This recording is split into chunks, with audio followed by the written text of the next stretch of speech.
شروع کرتا ہوں اللہ کے نام سے جو رب العالمین ہیں، رحمان الرحیم ہیں، مالک یوم الدین ہیں۔ ہم جس کی عبادت کرتے ہیں اور جس سے مدد چاہتے ہیں۔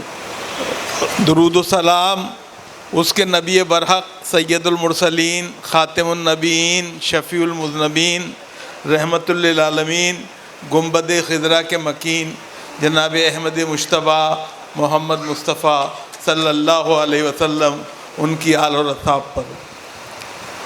قابل صد احترام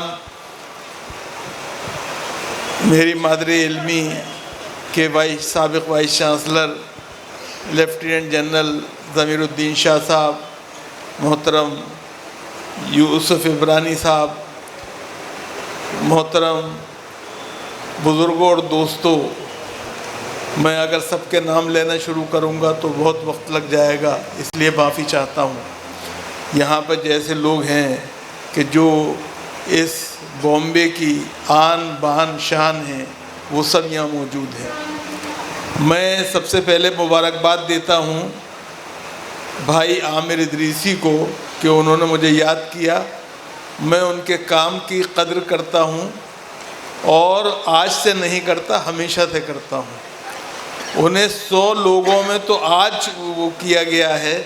میں مانتا ہوں کہ جب 100 لوگوں میں ان کا انتخاب نہیں ہوا تھا تو بھی وہ ہمارے فرد فرید میں شامل تھے، اور ہم ان کی اہمیت اور حیثیت کو بھلا نہیں سکتے۔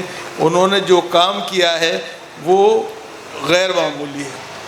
صاحبو، مجھے آپ عرض کرنے کی اجازت دیجیے کہ ہم اکثر سڑک پہ چلتے ہیں تو سڑک پہ ایک ہمیں بیریئر نظر آتا ہے جس پہ لکھا ہوتا ہے سڑک بند ہے، لیکن سڑک بند ہوتی ہے، راستہ بند نہیں ہوتا ہے۔ اے ایم پی کے ذریعے عامر ادریسی اور ان کے رفقا نے یہی کام کیا ہے کہ ہمیں یہ سبق دینے کی کوشش کی ہے کہ سڑک بند ہو سکتی ہے، راستہ بند نہیں ہوتا ہے۔ ہمیں راستوں کے کھلے ہونے کے لیے ادھر سے یا ادھر سے اپنے لیے راہ نکالنی چاہیے۔ دوسری بات جو مجھے عرض کرنی ہے، وہ بات عرض کرنی ہے کہ یہاں پر انہوں نے جو ایجوکیشن، ایمپلائمنٹ اور ایمپاورمنٹ کی بات کی ہے، وہ بنیادی طور پہ نبی کریم علیہ السلام نے بھی کی تھی، اور اس کی بات مجھے آپ کہنے کی اجازت دی ہے۔ اسلامک اسٹڈیز کا طالب علم ہوں، اس لیے اس سے زیادہ کوئی بات نہیں کر سکتا۔ وہ یہ کہ نبی کریم علیہ السلام نے انسان کی کامیابی کے لیے جو 2 راز بتائے، ان میں ایک تعلیم تھی اور ایک تجارت تھی۔ ہم یہ سمجھتے ہیں کہ تعلیم کے بارے میں کسی کو کچھ کہنے کی ضرورت نہیں ہے۔ نبی کریم علیہ السلام نے ہمیں جو تعلیم کا نظم دیا اور نظام دیا وہ غیر معمولی تھا۔ اس میں انہوں نے بنیادی طور پہ ہمیں یہ بتایا کہ طالب علموں کا مذہب دیکھنا چاہیے، استاد کا مذہب نہیں۔ استاد کا مذہب بنیادی طور پہ اس کی مہارت ہونی چاہیے، اس کا مذہب نہیں ہونا چاہیے۔ اور یہ نبی کریم علیہ السلام نے مدینہ جنگ بدر کے جو قیدی تھے ان کو لا کر ان کی رہائی کے لیے جو پروانہ کی شکل دی، اس کے بارے میں اس سے ظاہر ہو جاتا ہے۔ دوسری بات جو مجھے عرض کرنی ہے وہ یہ کہ دیکھیے، بامبے میں یہ بات کہنے کی ضرورت نہیں ہے، بامبے والے مجھ سے بہتر جانتے ہیں، نبی کریم علیہ السلام نے دوسری کامیابی کی شرط ہمیں تجارت بتائی تھی، اور تجارت میں معاملہ یہ ہے کہ جس کے ہاتھ میں منڈی ہوتی ہے اس کے ہاتھ میں منڈی ہوتی ہے۔ یہ بات ہمیشہ خیال رکھنی چاہیے۔ اب جہاں تک سوال ہے ایمپاورمنٹ کا، ہندوستان کے اندر بنیادی طور پہ ہمیں اس بات کا خیال رکھنا چاہیے کہ پریشانیاں ہیں، لیکن پریشانیوں سے پریشان نہیں ہونا چاہیے۔ ہمیں ان کا حل ڈھونڈنا چاہیے، اور حل ڈھونڈنے کے لیے وہی راستہ اختیار کرنا چاہیے جو عامر ادریسی اور ان کے رفقا نے اختیار کیا ہے، اور پورے ملک میں اے ایم پی کے نام سے وہ تحریک چلا رہے ہیں۔ صاحبو، مجھے صرف آخر میں ایک بات عرض کرنی ہے، اور وہ بات یہ عرض کرنی ہے، زمانے میں اتار چڑھاؤ ہمیشہ آتے ہیں۔ ہم اس دور میں بھی اتار چڑھاؤ سے گزر رہے ہیں۔ ابھی یوسف عبرانی صاحب نے ہم بالکل ایمانداری سے بات کہی اور جرت کے ساتھ بات کہی کہ ہم ایک طرح سے اس وقت جس ماحول سے گزر رہے ہیں وہ انتہائی تکلیف دہ اور دشوار گزار ماحول ہے، لیکن مجھے اس کے ساتھ ہی آپ سے یہ بات بھی عرض کرنی ہے، اور اس بات کو یقین رکھیے اور اس بات پر ایمان رکھیے، اس بات پر آپ پوری طرح سے بھروسہ رکھیے کہ وہ قوم جو سانحہ کربلا کے بعد زندہ رہی، وہ قوم جو سقوط بغداد کے بعد زندہ رہی، وہ قوم جو 1857 کے بعد زندہ رہی، جو 1947 کے بعد زندہ رہی، جو 1992 کے بعد زندہ رہی، اور جو 2002 کے بعد زندہ رہی، وہ آگے بھی زندہ رہے گی، اسے کچھ ہونے والا نہیں ہے۔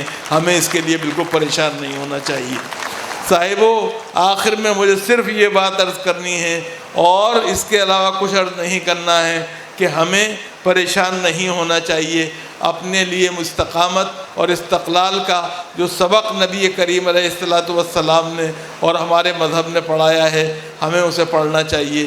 میں ان یہاں پہ لوگوں کی تعداد کے کم ہونے کا گلہ اور شکوہ نہیں کروں گا، اس لیے کہ بنیادی طور پہ گلہ اور شکوہ تو اس صورت میں ہونا چاہیے جب ہمارے پاس مقصد خود عظیم نہ ہو، ہمارے پاس مقصد کی عظمت موجود ہے، ہمارے پاس عامر ادریسی اور ان کے رفقا جیسے لوگ موجود ہیں، ہمارے پاس یوسف عبرانی، ڈاکٹر پاٹنکر اور دوسرے لوگ کھنڈوانی صاحب جیسے لوگ موجود ہیں، ہمارے پاس سعید خان جیسے لوگ ہیں، تو ہمیں پریشان ہونے کی کیا ضرورت ہے؟ ہمیں پریشان نہیں ہونے کی ضرورت ہے۔ ہمیں انشاءاللہ اس بات کا خیال رکھنا چاہیے کہ جس قوم کے پاس فاروق سید جیسے لکھنے والے اور اس کو ایک طرح سے ہم تک پہنچانے والے لوگ موجود ہیں، اس وقت تک ہمارا کچھ نہیں ہو سکتا۔ آئیے ہم اور آپ مل کر ایک بات کا وعدہ اپنے آپ سے کریں، کسی اور سے نہیں، اور وہ وعدہ کیا ہے؟ وہ وعدہ یہ ہے کہ ہم جو ہمارا جو مقصد ہے اور ہمارا جو منصب ہے، ہمارا جو پروگرام ہے، اس کو آگے بڑھائیں گے، اور انشاءاللہ ایک دوسرے کے ہاتھ میں ہاتھ ڈال کر دنیا کو بتائیں گے۔ ایک بات مجھے اور عرض کرنی ہے، وہ یہ کہ مسلمانوں کے ساتھ ہمیں غیر مسلموں کو بھی اپنے ساتھ لینا چاہیے اور ان کی مدد بھی کرنی چاہیے، کیونکہ ان کی مدد کرنے کے ساتھ ہم بنیادی طور پہ اپنے لیے بہتر سفیر تیار کریں گے اور دنیا کو بتائیں گے کہ مسلمان جب سوچتا ہے تو اپنے لیے نہیں سوچتا ہے، بلکہ اپنے ملک اور اپنے ملک کے تمام رہنے والوں کے لیے وہ برابر سے سوچتا ہے۔ یہی ہمارا پیغام ہونا چاہیے۔ بہت بہت شکریہ۔